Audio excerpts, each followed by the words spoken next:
1A 1B 1C 1D 1E এগুলো আমরা একটু দেখে নিই। আমরা জানি কি লেসন 1B কোনটা, যদি বাংলায় ক্রিয়াপদের পরে তে অথবা র থাকে তখনই আমরা ইংরেজিতে ওই ভার্বটার আগে টু বসাই। যেমন আমরা জানি ইট মানে হলো খাওয়া, কিন্তু যদি এর আগে টু বসাই তাহলে হবে টু ইট মানে খেতে, খাবার। লার্ন মানে শেখা, কিন্তু যদি এর আগে টু বসাই তাহলে টু লার্ন মানে শিখতে, শেখার। আন্ডারস্ট্যান্ড মানে বোঝা, কিন্তু যদি টু আন্ডারস্ট্যান্ড বসাই তাহলে অর্থ হবে বুঝতে কিংবা বোঝার। তার বোঝার বয়স হয়নি, এই কথা যখন বলবো তখন এই বোঝার এটুকুর ইংরেজি করার জন্য আমরা কি করব, টু আন্ডারস্ট্যান্ড বসাবো। রাইট। স্পিক মানে হলো কথা বলা, তাহলে যদি বলি এর আগে টু বসিয়ে তাহলে টু স্পিক মানে কথা বলতে কিংবা কথা বলার। তাহলে আমরা কি বুঝলাম, লেসন 1B আমরা কখন ব্যবহার করব, বাংলা বাক্যে যদি ক্রিয়ার পরে তে কিংবা র থাকে তাহলে ওটুকুর ইংরেজি করার জন্য আমরা ওই ভার্বটির আগে টু বসাবো। এই কথাটা একদম সহজ, মনে থাকবে। গুড। এবার আমরা আরেকটি লেসনে চলে আসি, সেটি হচ্ছে লেসন 1C। লেসন 1Cতে কি, ওই লেসন 1Bতে যা শিখেছিলাম সেটারই না বোধক হবে। লেসন 1Bতে কি শিখেছিলাম, ক্রিয়ার পরে তে অথবা র থাকবে, তখন আমরা বলেছিলাম ভার্বটির আগে একটা টু বসাতে হবে। কিন্তু এবার যদি সেই ক্রিয়াপদের আগে না থাকে তাহলে যে টু এর ভার্বের আগে টু বসিয়েছিলাম সেই টুটার আগে একটা নট বসাবো। যেমন কোয়ারেল মানে হচ্ছে ঝগড়া করা, আমরা দেখেছিলাম টু ঝগড়া করতে কিংবা ঝগড়া করার, কিন্তু যখন নট টু বলবো, নট টু কোয়ারেল মানে হচ্ছে ঝগড়া না করতে কিংবা ঝগড়া না করার। স্পিড মানে থুতু ফেলা, কিন্তু যখন তার আগে নট টু বসাবো তাহলে নট টু স্পিড মানে থুতু না ফেলতে বা না ফেলার। স্মোক মানে হচ্ছে ধূমপান করা, তার আগে যদি নট টু বসাই তাহলে হয়ে যাবে নট টু স্মোক মানে ধূমপান না করতে বা না করার। রান মানে হচ্ছে দৌড়ানো, তার মানে এর আগে যদি নট টু বসাই তাহলে হবে নট টু রান মানে না দৌড়াতে বা না দৌড়ানোর। আমি তাকে না দৌড়ানোর জন্য, রৌদ্রে না দৌড়ানোর জন্য বলি, এই কথা এরকম কথা যখনই আসবে অর্থাৎ আমরা কি বুঝলাম, লেসন 1Bতে আমরা পেলাম ক্রিয়ার পরে যদি তে অথবা র থাকে তাহলে ওই ভার্বটির আগে আমরা একটা টু বসাবো, আর এই কথাটারই যদি না বোধক হয় তাহলে এটার আগে আমরা একটা নট বসিয়ে দেবো। সোজা কথা, আমরা শুধু একটা নট বসাবো। সহজ করে বলতে পারি লেসন 1B যা তার আগে যদি নট বসিয়ে দিই তাহলে লেসন 1C হয়ে যাচ্ছে। মনে রাখা খুব সহজ, লেসন 1B যেটি তার আগে যদি শুধু নট বসিয়ে দিই তাহলে লেসন 1C হয়ে গেল। এবার আমরা একটু দেখে নিই লেসন 1D বলতে কি বোঝাচ্ছিলাম। আমরা জানি ভার্বের আগে যখন টু বসিয়েছিলাম তখন এটা ছিল লেসন 1B, তাই না? এবার এটার আগে একটা WH কোশ্চেন ওয়ার্ড বসাবো। WH কোশ্চেন বলতে আমরা বুঝি হোয়াট কি, ওয়েন কখন, হোয়ার কোথায়, হোয়াই কেন, হাউ কিভাবে, হোম কাকে, হুইচ কোনটি, হুজ কারটি। এই শব্দগুলো যখন আমরা বসাবো এই এই মানে ভার্বের আগে টু বসালাম, তার আগে যখন এটা বসাবো তখন আসলে কি হলো 1B, ভার্বের আগে যদি টু বসাই তাহলে হলো 1B, এর আগে একটা WH কোশ্চেন বসালাম তাহলে আমরা 1D, তাই না? একদম সহজ, কিন্তু ছোট ছোট। আমরা জানি টু ডু মানে হলো করতে করার, কিন্তু এর আগে যদি WH ওয়ার্ড বসাই তাহলে হবে হোয়াট টু ডু, তার মানে এর অর্থ হবে কি করতে হবে বা কি করতে হয়। তাহলে আমরা আরেক রকমের বাক্য তৈরি করতে শিখে ফেলবো। যদি ইটের আগে হোয়াট, এই আমি বলছিলাম ডু দিয়ে, তাই হোয়াট টু ডু কি করতে হবে। যদি বলি ওয়েন টু ডু তখন হবে কখন করতে হবে, হোয়ার টু ডু কোথায় করতে হবে, হোয়াই টু ডু কেন করতে হবে, হাউ টু ডু কিভাবে করতে হবে, এভাবে। এবার যদি ইট বলি তাহলে হোয়াট টু ইট কি খেতে হবে, কখন খেতে হবে, কোথায় খেতে হবে, কেন খেতে হবে, কিভাবে খেতে হবে, এরকমভাবে বাক্য যদি থাকে আমরা সেগুলো বাক্য গঠন করতে পারবো। তাহলে আমরা কি দেখলাম, 1A দেখলাম, 1A বলিনি, 1 এর দরকার নেই, কারণ 2A 3A 4A পর্যন্ত আমরা যখন প্রসিড করেছি তখন আর আমাদের 1A দরকার নেই। আমি আরেকটু সহজ করে বলি, যখন আমরা ছোটবেলায় পড়া শেখাই, বর্ণমালা শেখাই, তখন ক ল ম বানান করে করে শেখাই। শিশুরা বলে ক ল ম কলম, কিন্তু আমরা বলে দিই, বড়রা বলে দেন, শিক্ষকরা বলে দেন না এটা কলম না কলম। তখন কিন্তু আর পরবর্তীতে এটুকু শেখা যখন হয়ে যায় তখন কিন্তু আর কেউ ছোটটা শেখে না, বানান করে করে বানানের সুবিধার জন্য এভাবে বলে থাকি। তাহলে ঠিক প্রথম দিকে যখন শুরু করেছিলাম সেই জন্য সেটা শেখানোর জন্য আমার লেসন 1A দরকার ছিল। আমরা এখন 1A ক্রস মানে পার হয়ে এসেছি, কাজে আমাদের 1A দরকার নেই, আমরা 2A 3A 4A চলে গিয়েছিলাম গত ক্লাসগুলোতে। তবে এই কিছু কৌশলগত বাক্য শেখার জন্য, অর্থাৎ আমরা গ্রামার শিখে তো ইংরেজি শেখাই, গ্রামারটাকে অ্যাভয়েড করে কিছু লেসন আমি তৈরি করেছি, যে লেসনগুলোর মাধ্যমে গ্রামার না শিখেও ওই রকমের বাক্য তৈরি করা সহজ এবং সহজভাবে সেটা শেখা সম্ভব, সেটাই আমরা দেখেছি। সেটাই হলো আমার লেসন 1B C Dটা। এবার আমরা একটু দেখে নিই লেসন 1Eটা কি। আমরা কখনো এরকম বাংলা বাক্যে পেতে পারি ক্রিয়ার পরে অন্তস্থ আকার থাকবে অথবা একার থাকবে, তাহলে ওই ক্রিয়াটার পরে কি করতে হবে, আইএনজি যোগ করতে হবে। যেমন ডু মানে হচ্ছে করে, কিন্তু ডু শেষে যদি আইএনজি যোগ করি তখন অর্থটা হয়ে যাবে করিয়া কিংবা করে। ডুইং মানে হলো কি করিয়া করে, গোয়িং মানে হলো যাইয়া যে, মিক্সিং মানে হচ্ছে মিশাইয়া মিশিয়ে, ফিডিং মানে খাইয়া খাওয়াইয়া খাইয়ে। তার মানে আমরা 1A দেখলাম, 1B দেখলাম, C দেখলাম, D দেখলাম, E দেখলাম, একেবারে সহজ। এবার একটু 1Fটা দেখে নিই। এটা যদি আমি গ্রামারের মাধ্যমে শেখাই তাহলে অনেক গ্রামারের রুল শেখাতে হবে। দরকার কি, আমরা মনে রাখবো ভার্ব, ভার্বের আগে যদি কখনো কোনো প্রিপোজিশন বসে তাহলে ওই ভার্বটির আগে আইএনজি হয়ে যাবে। আচ্ছা, তাই না? আমরা ভার্বের শেষে আইএনজি হলে সেটা শিখেছিলাম 1E, 1E, এখন দেখছি 1F। আমরা 1E তে কি পেয়েছিলাম, ভার্বের পরে আইএনজি, ভার্বের পরে আইএনজি। আর 1F এ কি পাচ্ছি, ওই ভার্বের পরে তো আইএনজি থাকবেই, সেটার আগে একটা প্রিপোজিশন হবে। এটাকে আরেকটু ব্যাখ্যা করে যদি বলি আমি, তাহলে বলবো যদি কোনো প্রিপোজিশনের আগে যদি কোনো ভার্বের আগে, একটু লক্ষ্য করতে হবে, যদি কখনো ভার্বের আগে কোনো প্রিপোজিশন বসে তাহলে ওই ভার্বটি শেষে আইএনজি যোগ করে দিতে হবে। আচ্ছা, ভার্বের আগে প্রিপোজিশন বসলে তারপরে আমরা আইএনজি যোগ করে দিতে হবে। এটা কিন্তু গ্রামার ধরে যদি শেখাতে যাই না তাহলে অনেক কঠিন ভাষায় বলতে হবে, আমাদের দরকার নেই। আমরা দেখি বাক্যগুলো, এই যে lesson 1B, 1C, 1D, 1E, 1F শিখলাম, তাতে আমরা এবার একটু দেখে নিই কতগুলো উদাহরণ কিভাবে আমরা ইংরেজি করতে পারি। সুষম খাবার খেয়ে আমরা শরীরটাকে ঠিক রাখি, এই ধরনের কথা তো আমরা বলি। তাহলে এই যে আমরা বললাম সুষম খাবার খেয়ে, খাওয়াটা হচ্ছে ভার্ব, ক্রিয়া, এর শেষে কি আছে, অন্তস্থ একার আছে। আমরা দেখেছি না একটু আগে 1E তে কি দেখেছিলাম, ক্রিয়ার পরে যদি অন্তস্থ আকার বা একার থাকে তাহলে ওই ভার্বটির আগে একটা আইএনজি যোগ, পরে একটা আইএনজি যোগ বসিয়ে দিতে হয়, যোগ করতে হয়। ঠিক এটাই হলো 1E। তাহলে আমরা 1E এর এই অংশটুকু, বাক্যের কোন অংশের মধ্যে কোন অংশ মানে লেসনগুলো পাওয়া যায় সেটা আগে খুঁজব। এখানে কি আছে, সুষম খাবার খেয়ে, খেয়ে কথাটা হচ্ছে ভার্ব। তাহলে এটাই হলো আমার 1E, সেটা সে ভার্বের শেষে আইএনজি যোগ করে দিতে হবে। ইংরেজরা খাওয়ার ক্ষেত্রে টেক শব্দটা ব্যবহার করে, তাহলে টেকের শেষে আইএনজি যোগ করলে হলো টেকিং। আমরা এটাকে ইটিংও বলতে পারতাম, তাই না? ইটিং এ সুষম খাবার, ব্যালেন্সড ডায়েট। তাহলে ইটিং এ ব্যালেন্সড ডায়েট অথবা টেকিং আ ব্যালেন্সড ডায়েট, আমরা শরীরটাকে ঠিক রাখি। এই কার কথা বলা হয়েছে, আমাদের কথা। এটা হলো আমরা শরীরটাকে ঠিক রাখি, এটা হলো আই ডু ফর্মুলার মাধ্যমে করব। তাহলে আইয়ের জায়গায় কার কথা বলা হয়েছে, আমাদের কথা। আমরা ইংরেজি হলো উই, আর এই যে রাখা ইংরেজিটা এই ডু এর জায়গায় বসাবো, রাখা ইংরেজি হচ্ছে কিপ। তাহলে আমরা রাখি, উই কিপ। কি রাখি, আমাদের শরীরটাকে, আওয়ার বডি কেমন রাখি, ঠিক, মানে হচ্ছে ফিট। তাহলে আমরা তো লেসন 1E এর একটা উদাহরণ দেখে নিলাম। আমাদের সাথে একজন কলার আছে, ফোনটা নিয়ে নিচ্ছি। আচ্ছা, ঠিক আছে। হ্যালো, আসসালামু আলাইকুম। জি, শিক্ষার্থী নাম বলে প্রশ্ন করুন। জি, আমার নাম শাকির, আমি মানিকগঞ্জ থেকে বলতেছি। জি, বলুন। যে আমার প্রশ্ন হলো, স্যার একটু আগে বলেন 1E তে ভার্বের সাথে আইনি যোগ করলে মানে আ বা এ আসছে। জি, তো আমরা বইয়ের মধ্যে পাই যে দুইয়ের সাথে আইনি যোগ করলে, যেমন ডুইং, যেমন আমরা পড়ছি মানে সি আসে, সি। জি, তো এটা কিভাবে বুঝলাম, কনফিউশন আছে। আপনার কি আর কোনো প্রশ্ন আছে?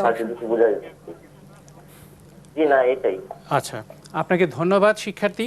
আসলে আমাদের দেশের ছেলেমেয়েরা কতটা বুদ্ধিমান, কতটা মেরিটোরিয়াস, এবং তাদেরকে যা শেখানো হয় সেটা যে তারা কত শক্তভাবে মনে রাখতে পারে সেটারই একটা প্রমাণ। দেখেন, বুঝতে হবে আমরা কি বললাম। আমি বোর্ডে যাচ্ছি, একটা ওই দর্শকের প্রশ্নের উত্তরে যদি আমি এরকমভাবে বলি, যেমন ডুইং, তিনি বলেছেন কি, ক্রিয়ার পরে যদি আইএনজি যোগ হয় তাহলে সেটা তেসিদার ধরনের হয়ে যায়, যেটাকে গ্রামারের ভাষায় কন্টিনিউয়াস টেন্স বলা হয়। মনে রাখতে হবে, কন্টিনিউয়াস টেন্স গঠনের নিয়মটা হচ্ছে শুধু ভার্বের পরে আইএনজি যোগ করলেই হবে না, তার আগে একটা বি ভার্ব বসাতে হবে। এর আগে সাবজেক্ট অনুযায়ী বি ভার্বটা, যদি এখানে আই হয় তাহলে এখানে বি ভার্ব হবে এম, আই এম ডুইং হতে হবে। যদি এখানে ইউ হয় তাহলে ইউ আর ডুইং হতে হবে, ইউ আর ইটিং হতে হবে। তার মানে কি, ভার্বের শেষে আইএনজি থাকবে ঠিকই, কিন্তু তার আগে একটা বি ভার্ব বসাতে হবে। আমি কিন্তু এখানে বি ভার্বও বসাই নেই, এটাও বসাই নেই, বলেছি শুধুমাত্র ভার্বের পরে আইএনজি। আমাদের এই শিক্ষার্থীদের যদি সঠিক দিক নির্দেশনা দেওয়া যায়, তারা যদি সঠিক করে বুঝতে পারে, তাহলে কিন্তু এই শিক্ষাটার মাধ্যমে তাদের যথার্থভাবে তারা শিক্ষা গ্রহণ করতে সক্ষম। আমাদের শিক্ষার্থীদের দোষ দিয়ে লাভ নেই যে তারা দুর্বল। তারা এতদিন সবল। যা শেখানো হয়েছে উনি কিন্তু তার ভিত্তিতেই তার প্রশ্নটা ভিত্তিতেই করেছেন। বলেছেন এবং প্রশ্নটা কিন্তু যথার্থই বলেছেন যে আমরা তো আইনজি যোগ করলে জানি যে তেসি বা কন্টিনিউয়াস টেন্সের গঠন হয়ে যায়। আচ্ছা। কিন্তু এটা বুঝতে হবে কন্টিনিউয়াস টেন্স গঠন করতে হলে কি করতে হবে, ভার্বের শেষে আইনজি যোগ করতে হবে, এটাই শেষ কথা না। তার আগে কথাটা হলো পার্সনের পরে একটা বি ভার্ব বসাতে হবে, সেটা পার্সন অনুযায়ী। ওই বি ভার্বটা যদি না থাকে তাহলে ভার্বের শেষে আইনজি যোগ করলে সেটা কখনোই কন্টিনিউয়াস টেন্স হয় না। গ্রামারের ভাষা এটা কি বলে, পার্টিসিপল বলে নাকি প্রেজেন্ট পার্টিসিপল, আমি কোনো গ্রামারের আলোচনায় যাব না। আমি গ্রামার শেখাবার পক্ষপাতী না। গ্রামার বিশেষ ব্যক্তিদের জন্য, আমার সাধারণ ছাত্রছাত্রী সব ছাত্রছাত্রীর জন্য ভাষাটা শেখা দরকার। আমি সেই জন্য ভাষা শেখার পক্ষপাতী। দেখেন 2 নম্বর একটা উদাহরণ নিলাম।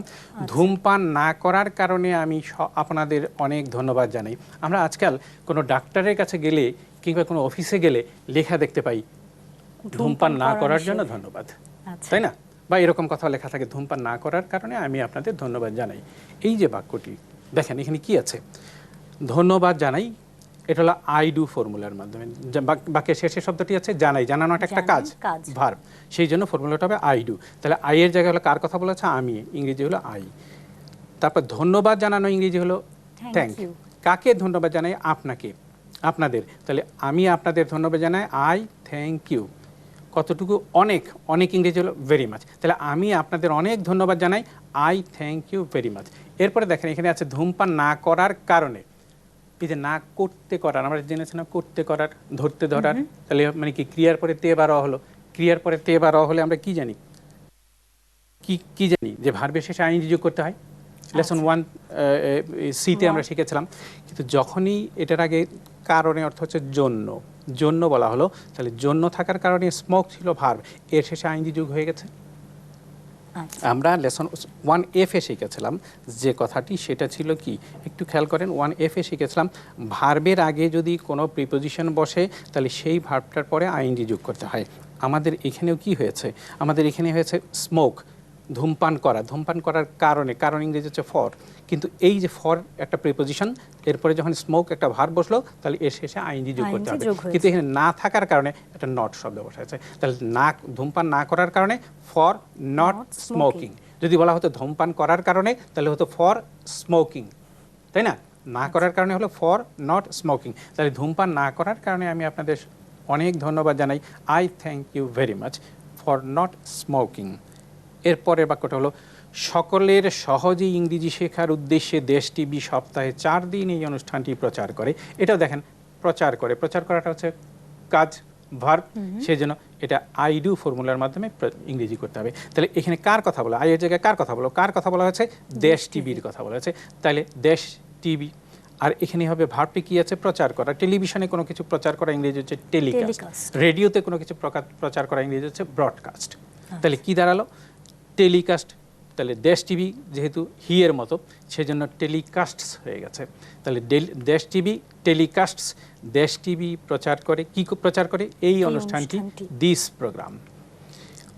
তারপর কি হয়েছে, 4 দিন, 4 দিন ইংরেজি হচ্ছে 4 ডেজ, সপ্তাহে ইংরেজি হলো আ উইক। তাহলে সপ্তাহে 4 দিন ইংরেজি হলো 4 ডেজ আ উইক। সপ্তাহে 4 দিন ইংরেজি হলো 4 ডেজ আ উইক। তারপরে কি আছে, সকলের সহজে ইংরেজি শেখার উদ্দেশ্যে, উদ্দেশ্য ইংরেজিটা হচ্ছে, আমরা বলেছিলাম একটি ক্লাসে, একটি অনুষ্ঠানে, যে বড় বড় বাক্য যখন পাবো আমরা, তাহলে বাংলা ভাষা বাক্যের এক একটি স্থানে এক একটা স্বাদ চায়।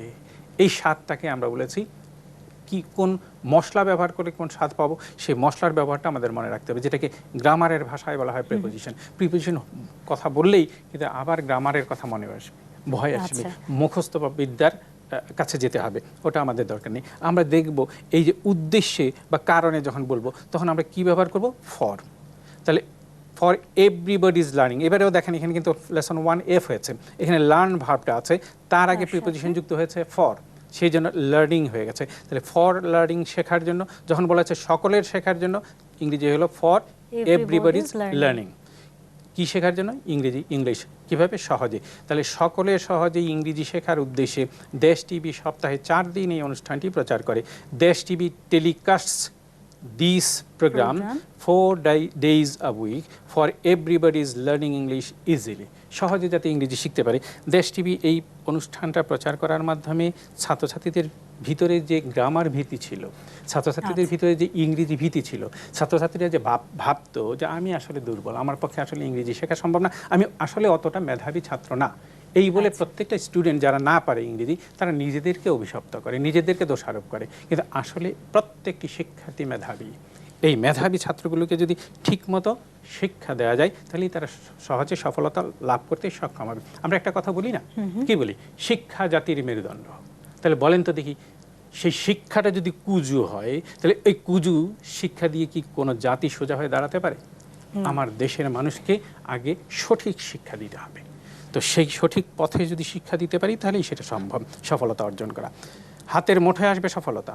ব্যবসা করে তিনি সংসার চালান, এই যে একটি বাক্য বললাম, এই যে ব্যবসা করে, এই করাটা হচ্ছে কাজ। এরপরে আমরা জানি ক্রিয়ার পরে যদি তে অথবা র থাকে, না আমরা জেনেছি কি অন্তস্থ আকার বা একার যদি থাকে তাহলে লেসন 1E ব্যবহার হয়, ভার্বের শেষে আইএনজি যোগ করতে হয়। তাহলে ব্যবসা করে রানিং আ বিজনেস, এই রানিংটা আসলো কেন?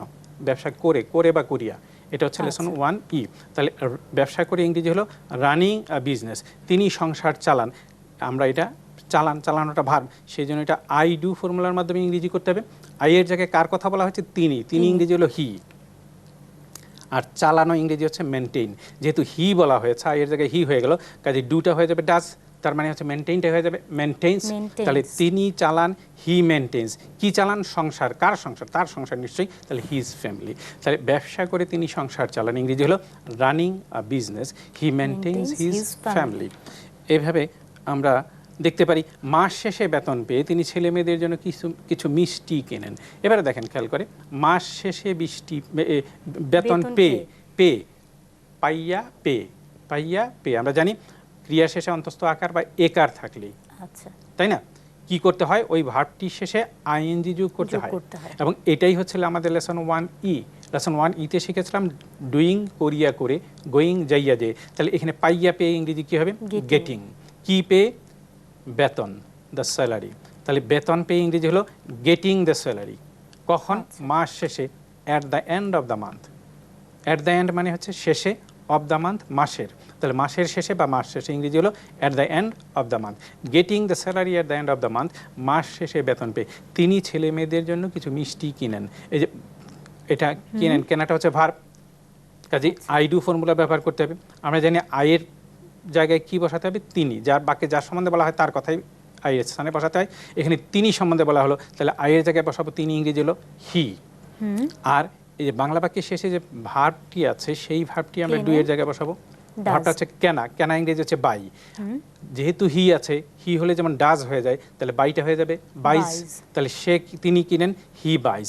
কি কিনেন? তিনি কিছু মিষ্টি, ইংরেজি হলো সাম সুইট মিটস। কাদের জন্য? বাকি থাকলো কি? ছেলে মেয়েদের জন্য হলে আমরা জানি ফর বসে, তাহলে ছেলে মেয়েদের জন্য, ফর দ্য চিলড্রেন। মাস শেষে বেতন পেয়ে তিনি ছেলে মেয়েদের জন্য কিছু মিষ্টি কিনেন। Getting the salary at the end of the month, he বাইজ some sweet meets for the children. আমরা তো এই উদাহরণটাও দেখে নিলাম। আমাদের সাথে একটা ফোন আছে, ফোনটা নিয়ে নিচ্ছি। আচ্ছা ঠিক আছে, আজকে ফোন বেশি আছে মনে হচ্ছে। হ্যালো, জি ওয়ালাইকুম আসসালাম। আমি মুক্তা বলছি বসুন্ধরা থেকে। আমার প্রশ্নটা হচ্ছে, মা সুস্বাদু খাবার তৈরি করতে দক্ষ হবেন, mother will be expert, will beta কেন হলো? আচ্ছা, আপনাকে অসংখ্য ধন্যবাদ। বা দক্ষ হয়েছেন, এখানে হ্যাজ বিনটা কেন হবে? আচ্ছা ঠিক আছে, আপনাকে অসংখ্য ধন্যবাদ। তাহলে হ্যাজের পর বিনটা কেন? আচ্ছা ঠিক আছে, আমরা একটু বোর্ডে দেখে নেই উইল বি এবং হ্যাজ বিনটা কেন হবে। মা সুস্বাদু খাবার রান্না করতে দক্ষ, আমি লাস্ট ওয়ার্ডটাই নিলাম, দক্ষ। এটাকে আমরা কি করেছি? আই এম ড্যাশ এই ফর্মুলায় ব্যবহার করেছি। যখন বলছি মা দক্ষ ছিলেন, তখন সেটাকে কি করেছি? ওয়াজ। এরকম ফর্মুলাগুলো আমার খেয়াল করতে হবে। যখন বলবো হব, তাহলে হবে শ্যাল বি ড্যাশ। যখন বলবো আমি হয়েছি, তখন ইংরেজি হলো আই হ্যাভ বিন ড্যাশ। যখন বলবো আমি হচ্ছি, তখন হলো আই এম বিইং ড্যাশ।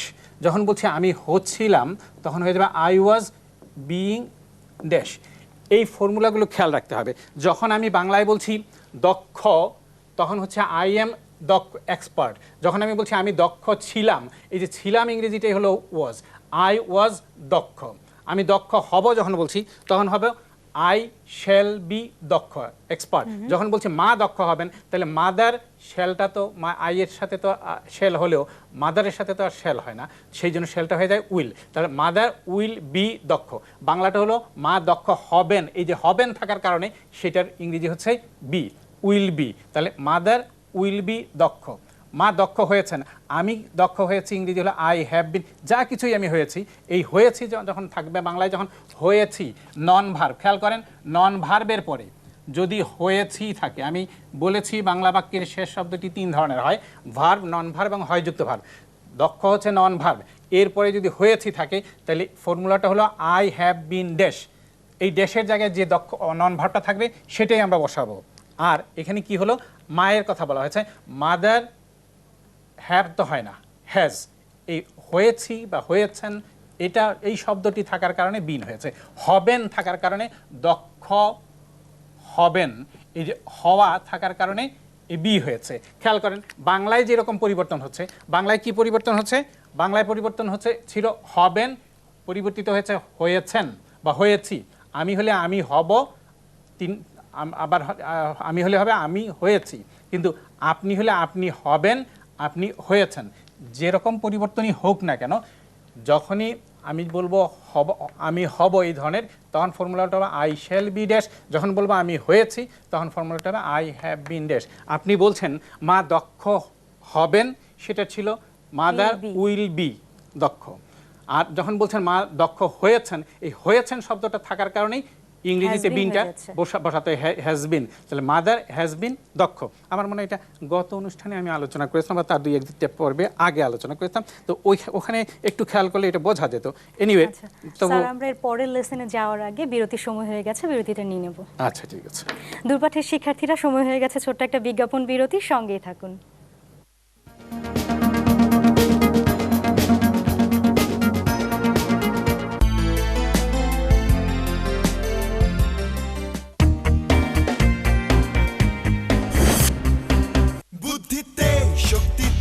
কৌশলে দেখিয়ে দাও সবাইকে, তুমি তুমি তুমি জিনিয়াস, ফ্রুটিকা পিওর জিনিয়াস। জেগে ওঠো, যে দেখো তোমার দরজা এখন দাঁড়িয়ে সময়, মনোযোগ মনোবল শতভাগ থাকলে জয় তোমার নিশ্চয়।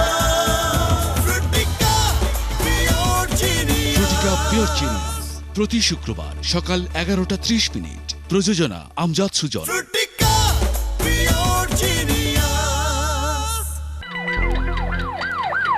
আপনার স্বাস্থ্য সমস্যা ও এর সময়োপযোগী সমাধানের একটি ক্ষুদ্র প্রয়াস অ্যাপোলো জীবন ছুঁয়ে যায়। হাড়টা মহাধমনী দিয়ে মেডিসিন যত কম ইউজ করা যায় ততই ভালো। স্বাস্থ্য বিষয়ক অনুষ্ঠান অ্যাপোলো জীবন ছুঁয়ে যায়, প্রযোজনা ওয়ালিদ হাসান। উপায় থাকে না, গর্ভধারণে ব্যর্থ হন। প্রমিজিং ট্রিটমেন্ট দেখবেন শুক্রবার সকাল 11টায়।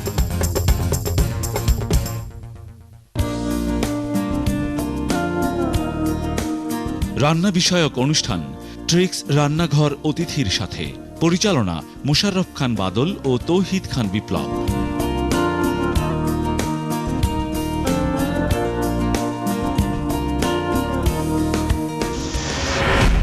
দেখবেন শুক্রবার রাত 8:15। শিল্প সাহিত্য সংস্কৃতির ভুবনে যাদের দীর্ঘ পদচারণা। একটা পাখিকে দীর্ঘদিন যখন আটকে রাখা হয় তবে ছেড়ে দিলে সে কিন্তু ওড়ে না। আসাদুজ্জামান নূরের উপস্থাপনায় বিএসআরএম নিবেদিত বরেণ্য ব্যক্তিত্বদের সাথে কথোপকথন, বেলা অবেলা সারা বেলা, প্রযোজনা সুমনা সিদ্দিকী। প্রেম নয়, কীর্তি নয়, সচ্ছলতা নয়, এ এক বিপন্ন বিষয়। ওন করতে হলে বর্তমানকে ধরতে হবে। দেখবেন শনিবার রাত 9:45।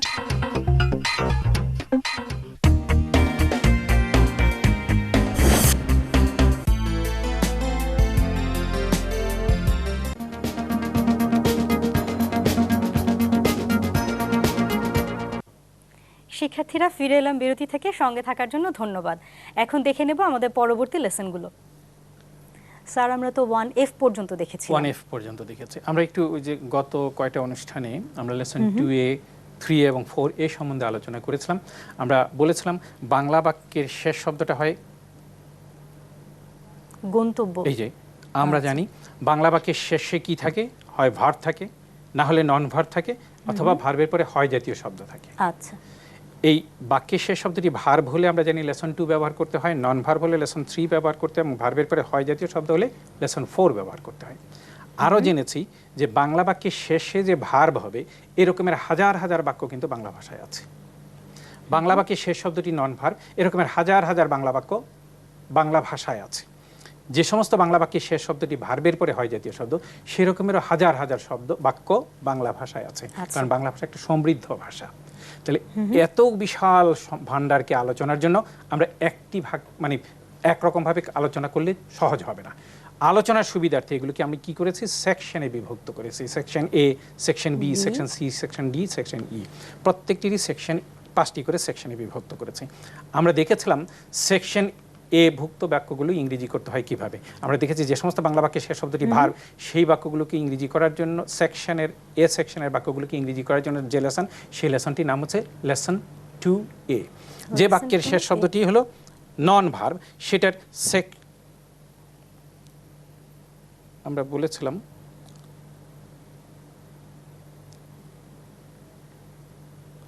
যে বাক্যের শেষ শব্দটি ভার্ব সেটা জানি আমরা লেসন 2 ভুক্ত, তাই না?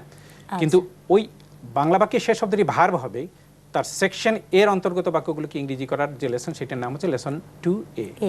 বাংলা বাক্যের শেষ শব্দটি নন ভার্ব হলে আমরা জানি লেসন 3 ব্যবহার করতে হয়, কিন্তু সেকশন এর অন্তর্গত বাক্যগুলোকে ইংরেজি করার লেসনের নাম হচ্ছে লেসন 3A। লেসন 4 কখন আমরা ব্যবহার করি? যখন বাংলা বাক্যের শেষ শব্দটি হয় ভার্বের পরে হয় জাতীয় শব্দ, সেটি হচ্ছে লেসন 4। কিন্তু ওই বাক্যের শেষ শব্দটি ভার্ব হবে, তার শেষে হয় জাতীয় শব্দ থাকবে, সেটারও সেকশন এর অন্তর্গত বাক্যগুলোকে ইংরেজি করার লেসনটার নাম হচ্ছে লেসন 4A। আমরা কয়েকটি দেখেছিলাম যে যদি বাক্যটা হাবোধক হয় তাহলে আই ডু ফর্মুলা ব্যবহার করব। বাংলা বাক্যের শেষ শব্দটি ভার্ব হলে, বাংলা বাক্যের শেষ শব্দটি যদি ভার্ব হয় তাহলে নাবোধক বাক্যের ক্ষেত্রে আই ডোন্ট ডু, হাবোধক প্রশ্নের ক্ষেত্রে ডু আই ডু, নাবোধক প্রশ্নের ক্ষেত্রে ডোন্ট আই ডু ফর্মুলা ব্যবহার করব। বাংলা বাক্যের শেষ শব্দটি যদি নন ভার্ব হয় তাহলে হাবোধক বাক্যের ক্ষেত্রে আই এম ড্যাশ, নাবোধক বাক্যের ক্ষেত্রে আই এম নট ড্যাশ, হাবোধক প্রশ্নের ক্ষেত্রে এম আই ড্যাশ, নাবোধক প্রশ্নের ক্ষেত্রে এম আই নট ড্যাশ। আবার বাক্যের শেষ শব্দটি যদি ভার্বের পরে হয় জাতীয় শব্দ হয় তাহলে সেটি যদি হাবোধক হয় তাহলে আমরা ইট ইজ ডান ফর্মুলা ব্যবহার করব। যদি নাবোধক হয় তাহলে ইট ইজন্ট ডান এই ফর্মুলা ব্যবহার করব। যদি হাবোধক প্রশ্ন হয় তাহলে ইজ ইট ডান ব্যবহার করব। যদি নাবোধক প্রশ্ন হয় তাহলে ইজন্ট ইট ডান ব্যবহার করব। যদি WH কোশ্চেন ব্যবহার করতে হয় তাহলে এই 3 নাম্বার এবং 4 নাম্বার, 3 নাম্বার এবং 4 নাম্বার, 3 নাম্বার এবং 4 নাম্বারের আগে আমরা এই WH ওয়ার্ডগুলো বসিয়ে দিলেই সেগুলো দ্বারা WH কোশ্চেন করা সম্ভব হবে। আমরা একটু দেখে নিই। বলেছিলাম গত 3 এবং 4 নাম্বার কোশ্চেনগুলো, কারণ 3 এবং 4 নাম্বারের মাধ্যমে কিন্তু আমরা হাবোধক এবং নাবোধক, হাবোধক এবং নাবোধক, হাবোধক এবং নাবোধক প্রশ্ন দুটো কোশ্চেন করাই শিখে নিচ্ছি। এবং এই হাবোধক নাবোধক যদি আমরা WH কোশ্চেন ওয়ার্ড বসিয়ে দিই তাহলে সেটাই WH কোশ্চেন হয়ে যাবে। খুব সিম্পল, একদম সিম্পল, পরিষ্কার একটা স্বচ্ছ ধারণা রাখলেই চলবে। তাহলে এবার দেখেন, আমি গত অনুষ্ঠানে বলেছিলাম যে আজকে আমরা বিশ্বকাপ সম্বন্ধে কিছু বাক্য ইংরেজিতে কথা বলা শিখব। এবার দেখেন তো দেখি, আমরা এরকম প্রশ্ন করতে পারি না, 2014 বিশ্বকাপ ফুটবল কখন অনুষ্ঠিত হবে? 2014 বিশ্বকাপ কোথায়, বিশ্বকাপ দুবার লেখা হয়েছে, কোথায় অনুষ্ঠিত হবে? কয়টি দল এই বিশ্বকাপে খেলবে? বাংলাদেশ কি এবার বিশ্বকাপে খেলবে? এশিয়ার কোন কোন দেশ বিশ্বকাপে খেলবে? কয়টি স্টেডিয়ামে বিশ্বকাপের খেলাগুলো অনুষ্ঠিত হবে? বিশ্বকাপের ফাইনাল খেলাটি কোথায় অনুষ্ঠিত হবে? এই প্রত্যেকটি কিন্তু প্রশ্নবোধক বাক্য। যেহেতু প্রশ্নবোধক বাক্য, তার মানে এই প্রশ্নগুলো করার পরে এটার একটা আনসার থাকবে, উত্তর থাকবে। এই উত্তরটা যদি আমার জানা থাকে এবং প্রশ্ন করার ফর্মুলা যদি আমি জানি তাহলে তো আমি ইংরেজিতে কথা বলতে পারবো। আমার তো গ্রামারের কাছে যেতে হচ্ছে না। আমরা দেখি কেমন করে গ্রামারের কাছে না গিয়েও আমরা ইংরেজি করতে পারি। প্রথম বাক্যটি ছিল এরকম, বিশ্বকাপ ফুটবল কখন অনুষ্ঠিত হবে? এই যে অনুষ্ঠিত হবে, এই যে হবেটা হলো আসলে হয় জাতীয় শব্দ, তার মানে এটা লেসন 4 ব্যবহার করতে হবে। আমরা একটু আগে দেখেছিলাম যে লেসন 4 থেকে হাবোধক প্রশ্ন হলে ইংরেজিতে প্রশ্ন করার ফর্মুলাটা হলো কি ছিল? ইজ ইট ডান। যখন আমরা বাক্যের মধ্যে কখন ব্যবহার করছি তখন আমরা এর আগে ওয়েন বসিয়ে দেবো। যদি কোথায় দ্বারা প্রশ্ন করি তাহলে ওয়ার বসিয়ে দেবো। আমরা দেখি তো আমাদের কি আছে। প্রশ্নটা ছিল কখন। যখন কখন বলা হয়েছে আমরা বলেছিলাম উইল ইট বি ডান, এটা করা হবে, তখন এর আগে আমরা বসাবো ওয়েন। When। তাহলে when will it be done, যখন এই যে ওয়েনের জায়গায় হলো ওয়েন, উইলের জায়গায় হলো উইল, ইটের জায়গায় কি বসাবো আমরা? বাক্যে যার কথা বলা হয়েছে, কিসের কথা বলা হয়েছে? বিশ্বকাপ, ফুটবল। 2014 বিশ্বকাপ। তাহলে দ্য 2014 ওয়ার্ল্ড কাপ, ইটের জায়গায় কি বসালাম? ইটের জায়গায় বসালাম যার সম্বন্ধে বলা হলো 2000 সেটা হলো 2014 ওয়ার্ল্ড কাপ ফুটবল। আর এই যে আমার হলো ওয়েন, আমার হলো উইল, আমার হলো ইট, It। এরপরে বি আছে না, এই বি এর জায়গায় বি বসিয়ে দিলাম, বিটা অপরিবর্তিত থাকছে। অপরিবর্তিত থেকে গেল। এবার ডান, ডানের জায়গায় কি বসাবো? অনুষ্ঠিত হওয়া। এই যে এটা কিকড অফ বলতে পারি অথবা হেল্ড বলতে পারি, কারণ ডু ডিড ডান। আচ্ছা, কিক অফ মানে শুরু করা, খেলা শুরু করা। তাহলে এটার আগে ডু ডিড ডান যদি হয় তাহলে কিকড অফ অথবা হেল্ড বলতে পারতাম, অনুষ্ঠিত হওয়া। তাহলে আমি কোশ্চেনটা কি পেলাম? When will the 2014 world cup football be kicked off? উত্তর হলো কি এটার? 2014 বিশ্বকাপ ফুটবল এই মাসের 14 তারিখ অনুষ্ঠিত হবে। আচ্ছা, তাই না? 12 তারিখ অনুষ্ঠিত হবে। 12 তারিখ অনুষ্ঠিত হবে, 12 তারিখ অনুষ্ঠিত হবে। তাহলে কি হলো ফর্মুলাটা? আনসারটা হবে ইট উইল বি ডান। তাহলে ইটের জায়গায় কার কথা বলেছে? বিশ্বকাপ ফুটবলের কথা বলে, 2014 সালের বিশ্বকাপ ফুটবল, এটাই হবে আমার ইটের জায়গায়। দ্য 2014 ওয়ার্ল্ড কাপ ফুটবল, এটা হলো ইট। তারপরে হবে উইল বির জায়গায় উইল বি হবে, আর এই ডানের জায়গায় এখানে কিকড অফ ছিল, আমি কিকড অফ বসিয়ে দেবো। তাহলে ইংরেজিটা কি হয়ে গেলো? আনসারটা কি হয়ে গেলো? দ্য 2014 ওয়ার্ল্ড কাপ ফুটবল, এটা হলো ইট, উইল বি কিকড অফ। তাহলে 12 তারিখ, অন দ্য 12th, এই মাসের of this month, on the 12th of this month, এই মাসের 12 তারিখ। তাহলে এই মাসে 2014 সালের বিশ্বকাপ ফুটবল এই মাসের 12 তারিখ অনুষ্ঠিত হবে। ইংরেজিটা কি দাঁড়ালো? The 2014 world cup football will be kicked of on the 12th of this month. হয়ে গেল। আমি কোশ্চেন করতে পারলাম, আনসার করতে পারলাম। আমার তো এই এফএম ম্যাথের ফর্মুলাটার দরকার হলো, আমার তো গ্রামারের দরকার হলো না। যিনি গ্রামার জানেন তিনি কিন্তু এর ভিতরে গ্রামার খুঁজে পাবেন। প্রত্যেকটি গ্রামেটিক্যাল আইটেমের মধ্যে আছে, গ্রামারের রুলের ভিতরে নিহিত আছে। আমরা আরেকটি বাক্য দেখে নিই, পরবর্তী উদাহরণটা দেখে নিচ্ছি। হ্যাঁ, 2014 বিশ্বকাপ কোথায় অনুষ্ঠিত হবে? আগেই বলেছি, হাবোধক প্রশ্ন ছিল, সেটা হলো উইল ইট বি ডান। এখানে কোথায় বলার কারণে এর আগে ডব্লিউএইচ ওয়ার্ড বসেছে, হোয়ার। তাহলে হোয়ার ফর্মুলাটা এবার দাঁড়িয়ে গেল, হোয়ার উইল ইট বি ডান। হোয়ারের জায়গায় হলো হোয়ার, উইলের জায়গায় হলো উইল। এবার কিসের কথা বলা আছে? 2014 বিশ্বকাপ, এটা হলো ইটের পরিবর্তে বসাবো, তাই না? এই যে হোয়ার উইল ইটের পরিবর্তে হবে 2014 বিশ্বকাপ। ইংরেজি হলো দ্য ওয়ার্ল্ড কাপ 2014, এভাবে বলতে পারি। তাহলে ইটের জায়গায় এই বি এর জায়গায় বিটা অপরিবর্তিতই থেকে গেল, আর এই ডানের জায়গায় অনুষ্ঠিত হয় এই জায়গায় আমরা এবার হোল্ড হেল্ড। তাহলে কি দাঁড়ালো? 2014 বিশ্বকাপ কোথায় অনুষ্ঠিত হবে? এটা হোয়ার উইল ইট বি ডান ফর্মুলার মাধ্যমে, where will the world cup 2014 be held.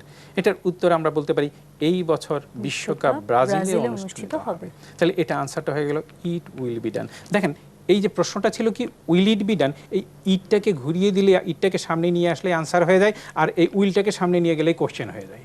আচ্ছা, সহজ ব্যাপার না? খেয়াল করেন আনসারটা কি দাঁড়াচ্ছে, ইট উইল বি ডান। আর যখন আমি কোশ্চেন করবো তখন শুধু আমি এই উইলটাকে ইটের আগে নিয়ে যাবো, এই যে উইলটাকে ইটের আগে সামনে নিয়ে গেছি। আর এর আগে যে কোনো রকমের কোশ্চেন ওয়ার্ড আমার প্রয়োজন হবে, সেই কোশ্চেন ওয়ার্ডটা বসিয়ে দিলে তো আমি ইংরেজি করতে পারবো। আচ্ছা, তাহলে কি দাঁড়ালো? এবার আনসারটা কি হলো? এই বছর বিশ্বকাপ ব্রাজিলে অনুষ্ঠিত হবে। তাহলে ইটের জায়গায় আমরা কি বলেছিলাম? The world cup 2014। The world cup 2014, will be এর জায়গায় উইল বি বসবে, ডানের জায়গায় কি বসিয়েছিলাম? হেল্ড। তাহলে the world cup 2014 will be held ব্রাজিলে, ইন ব্রাজিল। এই বছর ইংরেজি হলো দিস ইয়ার। দিস ইয়ারটা আমরা আগেও রাখতে পারি। তাহলে আমরা কোশ্চেন করতে পারছি, আমরা আনসার দিতে পারছি। এরপরে কি ছিল? কয়টি দল এই বিশ্বকাপে খেলবে? এটা কিন্তু শেষে ভার্ব আছে, তার মানে এটা লেসন 2-তে পড়বে। লেসন 2, যে লেসন 2-তে আমরা জানি কি আই ডু হয়, যদি ভবিষ্যতের কথা হলে আই শ্যাল ডু ফর্মুলা হয়। তাহলে ফর্মুলাটা ছিল আসলে আই শ্যাল ডু। যেহেতু কোশ্চেন করা হয়েছে, দেখেন আগে যেটা বলেছিলাম এই শ্যালটাকে আগে নিয়ে আসবো, ঠিক সেই আই এর আগে নিয়ে আসবো। তাহলে আই এর আগে শ্যালটাকে নিয়ে গেছে, ফর্মুলাটা হয়েছে how shall I do, shall I do, ফর্মুলাটা হচ্ছে শ্যাল আই ডু। আসলে ফর্মটা হচ্ছে আই শ্যাল ডু। কোশ্চেন করতে হলে কি করতে হবে? শ্যালটাকে আগে নিয়ে যেতে হবে, ঠিক শ্যালটাকে আগে নিয়ে গেছি। তাহলে ফর্মুলাটা হলো শ্যাল আই ডু। কিন্তু এখানে আছে কয়টি, এই কয়টি ইংরেজি করার জন্য আমাকে একটা ডাব্লিউএইচ কোশ্চেন ওয়ার্ড নিতে হবে, সেটা হলো হাউ। এই হাউটাকে দিয়ে তখন আমি কয়টি ইংরেজি বানাবো, কয়টি শুধু না, কয়টি দল ইংরেজি বানাবো। কয়টি দল ইংরেজি হলো হাউ মেনি teams. টিমস।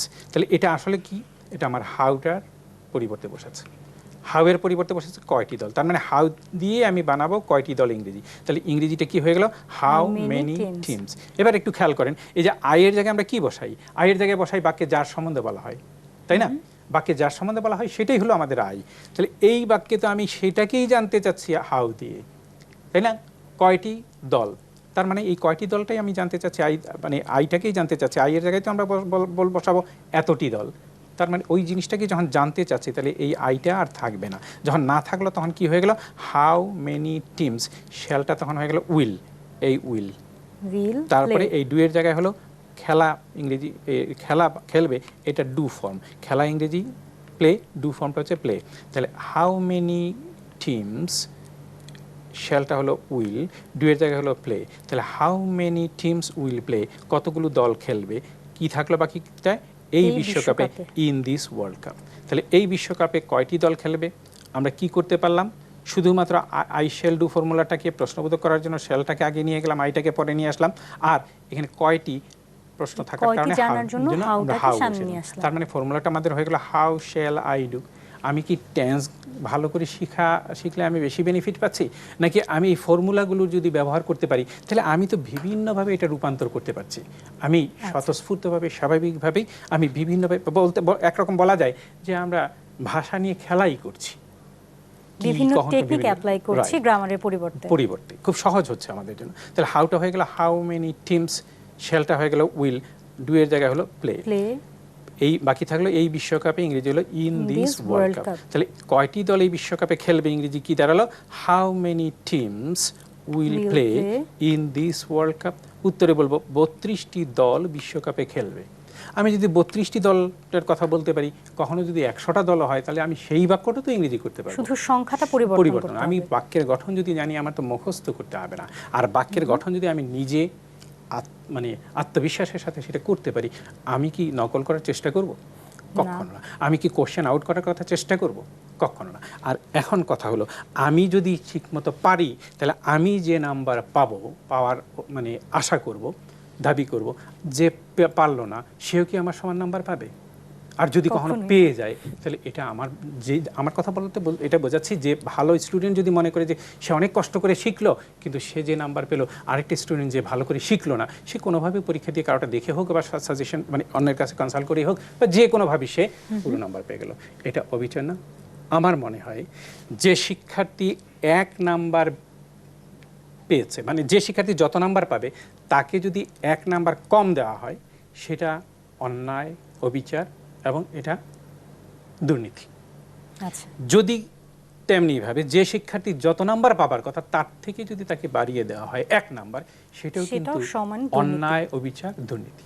এটা যদি করা হয় তাহলে শিক্ষা টিকবে না, মেধাবী জাতি তৈরি হবে না।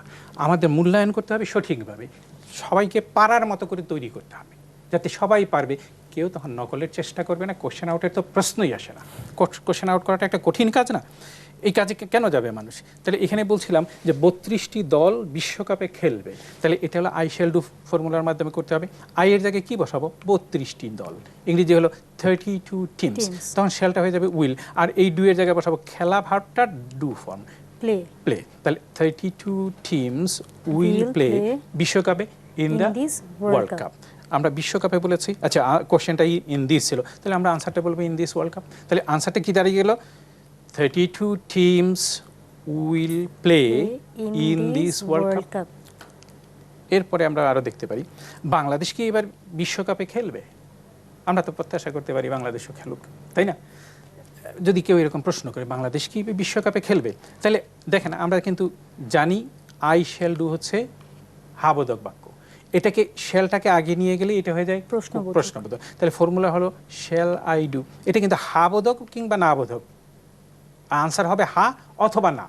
ডাব্লিউএইচ তো এখানে ব্যবহার হয়নি, যার ফলে এর আগে কোনো ডাব্লিউএইচ কোশ্চেন ব্যবহার করা হয়নি।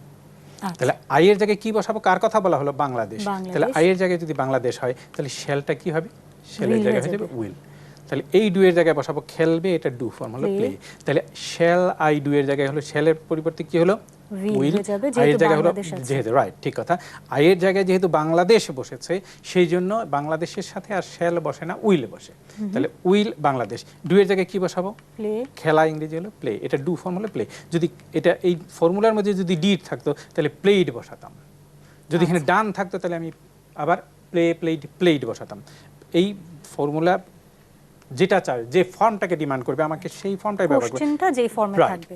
তাহলে এখানে আমি ডু ফর্ম চেয়েছি, তাহলে খেলা ডু ফর্ম হচ্ছে প্লে।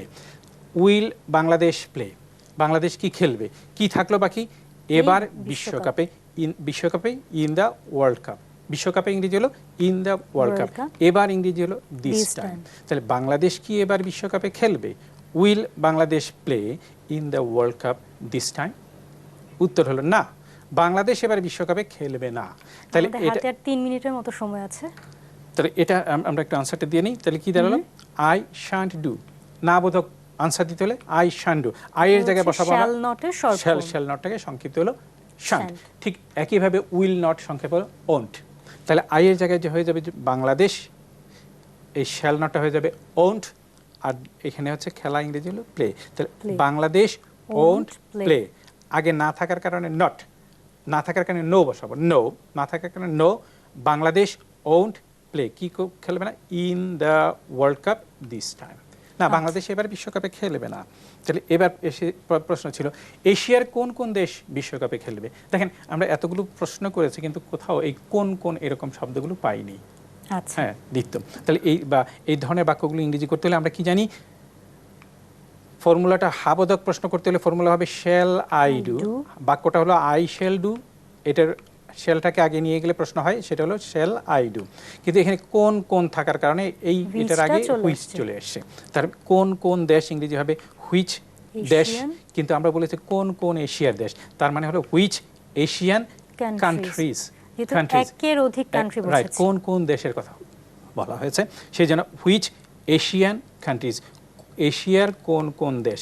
তার এই শ্যাল, এটাতে আইটাকে আমি জানতে চেয়েছি না, আইয়ের জায়গায় তো আমরা বসাই বাক্যে যার সম্বন্ধে বলা হয়, কার সম্বন্ধে বলা হয়েছে সেটাই কি আমরা জানতে চাচ্ছি, হুইচ এশিয়ান কান্ট্রিজ। তাহলে এই আইটা থাকলো না, এই শ্যালটা হয়ে গেল উইল, আর এই বাংলা বাক্যে শেষে আছে খেলা, এটা ডু ফর্ম হচ্ছে প্লে। তাহলে which Asian countries will play, বাকি থাকলো কি? ইন দ্য ওয়ার্ল্ড কাপ, এই বিশ্বকাপে, ইন দ্য ওয়ার্ল্ড কাপ, কোন কোন দেশ বিশ্বকাপে খেলবে। এই যে বিশ্বকাপে ইংরেজি হলো ইন দ্য ওয়ার্ল্ড কাপ। তাহলে এশিয়ার কোন কোন দেশ বিশ্বকাপে খেলবে? Which Asian countries will play in the world cup.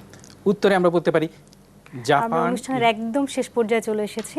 Sir আপনাকে অসংখ্য ধন্যবাদ। আপনাকে ধন্যবাদ, দর্শকদেরও ধন্যবাদ। দূরপাঠের শিক্ষার্থীরা দূরপাঠ প্রচারিত হয় প্রতি সোম থেকে বৃহস্পতিবার বিকেল 5টায়, পুনঃপ্রচারিত হয় পরদিন সকাল 5:30 দূরপাঠ সম্পর্কিত আপনাদের যে কোনো মতামত জানাতে আমাদেরকে চিঠি লিখতে পারেন। চিঠি লিখবার ঠিকানা প্রযোজক দূরপাঠ, দেশ television limited, Karnaphuli media point 42, শহীদ সাংবাদিক সেলিনা পারভিন সড়ক, মালিবাগ, ঢাকা 1217। আমাদেরকে মেইলও করতে পারেন durpat@desh.tv-তে। আগামী অনুষ্ঠান দেখার আমন্ত্রণ জানিয়ে আমাদের আজকের দূরপাঠ এখানেই শেষ করছি। সে পর্যন্ত সবাই ভালো থাকুন, সুস্থ থাকুন, দেশকে ভালোবাসুন, আর আপনার অষ্টপ্রহরের সঙ্গী দেশ টিভির সাথেই থাকুন।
বাংলাদেশে 5 বছরের কম বয়সী প্রতি 5 জন শিশুর মধ্যে 2 জনই খাটো।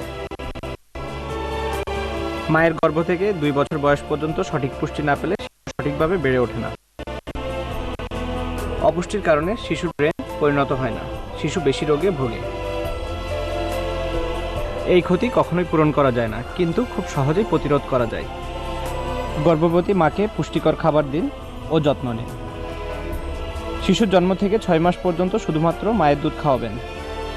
6 মাস থেকে 2 বছর বয়স পর্যন্ত মায়ের দুধের পাশাপাশি সঠিক খাবার দিন। বাল্যবিবাহ বন্ধ করুন।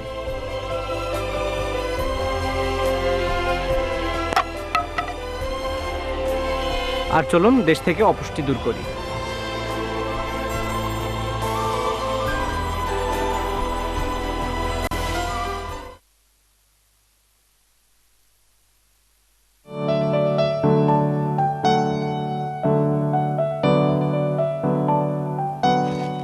কিরে ফুলি, চা দিতে ভুলে গেলি নাকি?